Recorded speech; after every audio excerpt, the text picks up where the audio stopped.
I'm talking with Vermilion Lloydminster Wainwright MLA Garth Rowswell about the past year. Thanks for joining me, Garth. Thank you very much for having me. You're welcome. And what a year it has been for you and the United Conservative Party.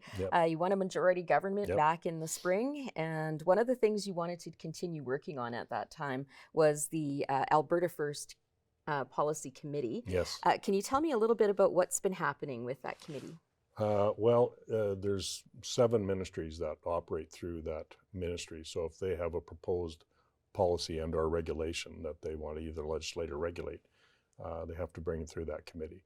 And it's made up of several ministers and also about four backbenchers. And if it doesn't pass muster at that committee, it doesn't go any further. So it's an amazing I'll call it power, or just we have way more input now than we had in the past, and it's really working well, because it goes from there to cabinet, and then cabinet kind of refines the policy, and then they bring it to the entire caucus to have one more shot at it. So it's a great consultative process through the entire caucus.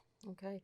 The Premier recently invoked the Sovereignty Act to protect Alberta energy companies from federal interference, and it's the first time that it's been used. Do you see further instances where, in the near future it might be needed?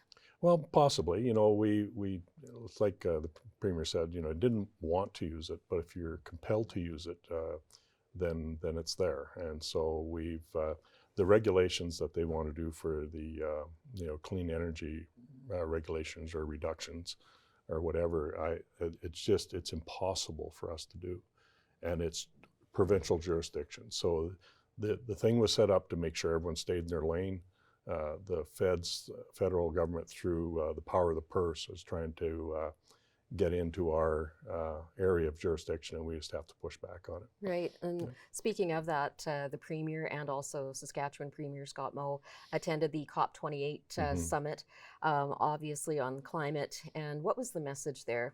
Well, the message was we wanted to tell our story. We just didn't feel that the federal government, and especially the Environment Minister, Guilbeault, I think his name is, we just didn't think we'd get Alberta's picture properly displayed there. And an example of is Germany came over and wanted to see if there's an opportunity to buy natural gas from us. And the federal government told them, well, there's no business case for that.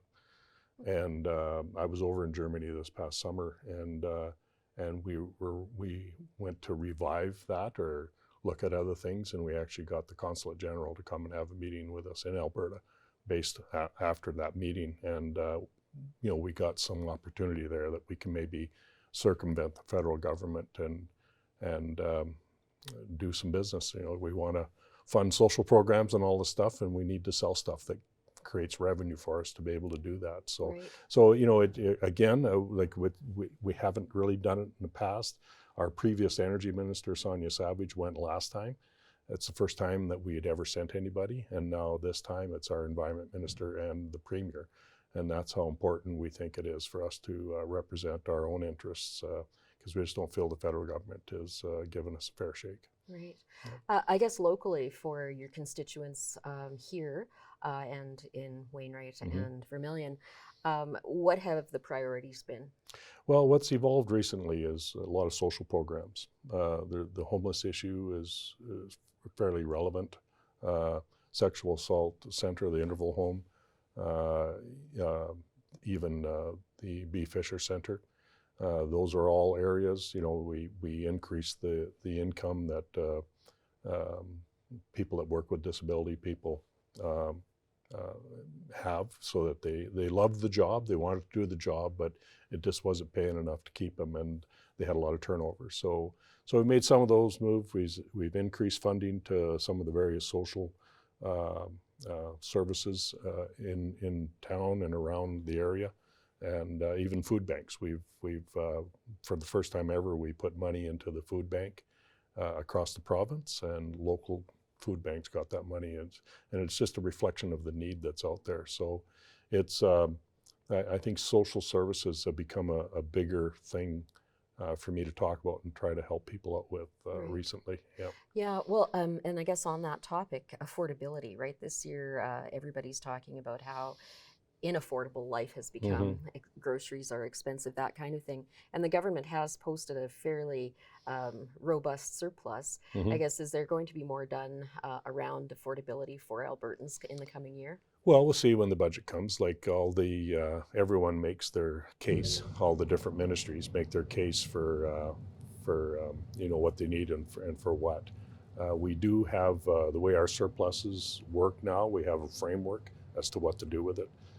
Half of it goes to debt retirement.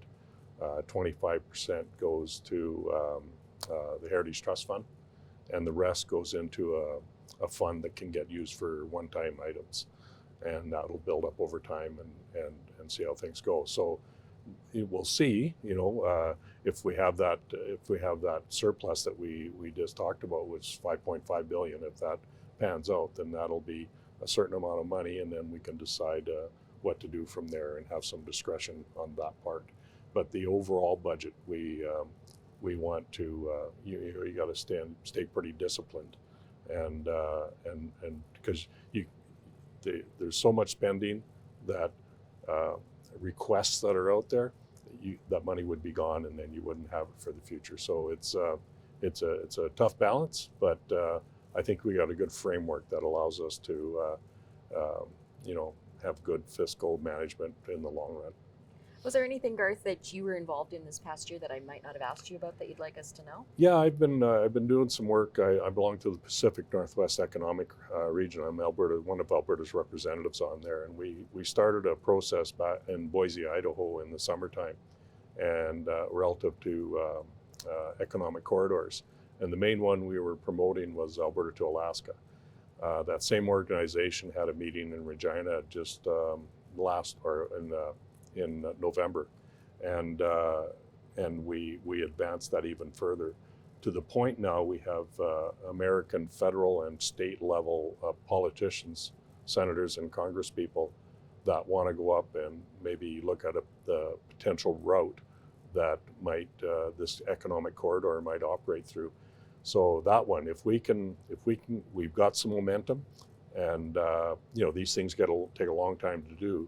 But if we can get that economic corridor there, essentially we de-risk the front end of it, so that companies don't have to, like the Energy East that spent $1 billion, and then they did different things to make it untenable and wipe it out. So what this does is pre-approve all that.